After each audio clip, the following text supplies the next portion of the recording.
Good morning, praise Lord. Welcome to this video. இந்த காலை வேலையிலையும் கத்தர் என்ன எழுப்பி ஆகாரம் கொடுத்து காஃபி கொடுத்து இந்த வீடியோவும் பண்ண கத்தர் ஐடியா கொடுத்ததுக்காக நான் அவருக்கு நன்றி சொல்கிறேன். என்ன ஐடியான்னா இப்போல்லாம் இந்த பெந்தை கோஸ்தைக்காரங்க அவங்களாம் பார்த்திங்கன்னா ஸ்டாண்டப் காமெடியன்ஸாக தான் இருப்பாங்க அப்படின்னு எல்லாம் சொல்கிறாங்க.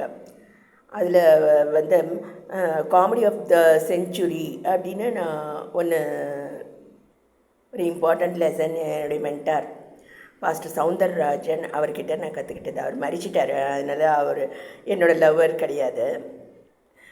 அதில் பார்த்திங்கன்னா அது காமெடி ஆஃப் த செஞ்சுரி அப்படின்னு நான் சொல்வேன். அது என்னென்ன நான் ஊழியத்துக்கு ஒப்பு கொடுத்தது அந்த காமெடினால தான். ஏன்னா என்னுடைய பிரச்சனை என்னுடைய தாயார், என்னுடைய குடும்பத்தவர் மோஸ்ட்லி எல்லோரும் ஆசிரியர்களாக இருக்கிறாங்க. என்னுடைய தாயார் தினமும் என்னை கோவப்பட்டு சண்டை போடுறது தான் அவங்களுக்கு வேலை. நான் அப்படி மோசமான பிள்ளையும் கிடையாது. நானும் எங்கள் அண்ணனும் நல்ல பிள்ளைங்க, எல்லாருமே சொல்லுவாங்க.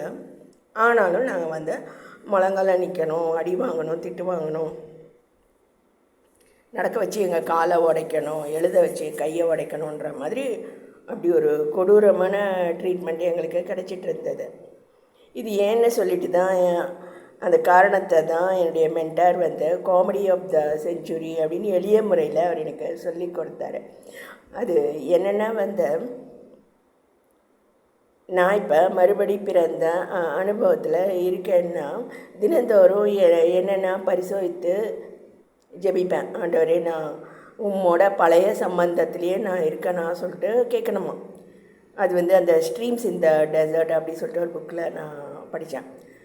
அதுமாரி தினந்தோறும் கர்த்தரோட நம்ம ஒப்புரவாயிட்டு தான் நம்ம தூங்கவே போகணும். அதுமாரி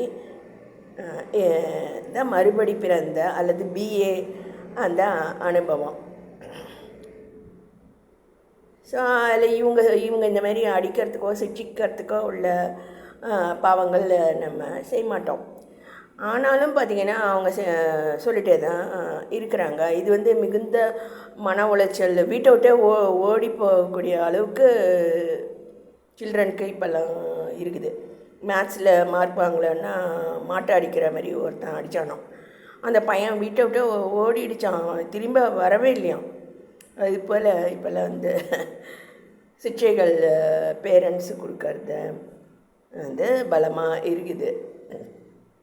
ஸோ இதை பற்றி தான் காமெடி. அது என்னென்னா இப்போ நான் மறுபடி பிறந்தவ பிஏ அப்படிங்கிறது எனக்கே தெரிலன்னா கூட மற்றவங்க எல்லோரும் என்னை சுற்றி உள்ளவங்க எல்லாருக்கும் தெரியுது இல்லையா.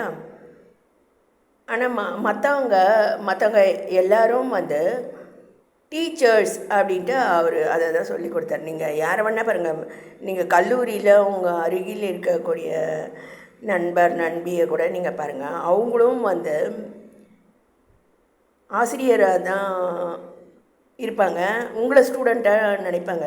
நீ இது சரியில்லை, அது சரியில்லை, அல்லது யாரோ ஏதோ தப்பாக பண்ணுறாங்க அப்படின்னு கை நீட்டினபடி தான் இருக்கும். அதான் எல்லாருமே நம்ம சுற்றி இருக்கவங்க ஆசிரியர்கள் எல்லாருமே டீச்சர்ஸு அப்படின்றது தான் காமெடி ஆஃப் த செஞ்சுரி. அதை நம்ம புரிஞ்சிக்கிறதுனால தான் நம்ம என்ன பண்ணுறோம்,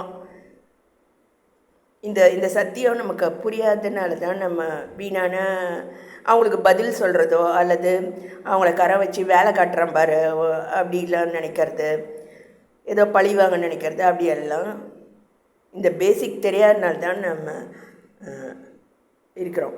ஸோ கர்த்தர் சொன்னது சத்தியமான வார்த்தை, ஈ மஸ்ட் பி பார்ன் அகெயின்.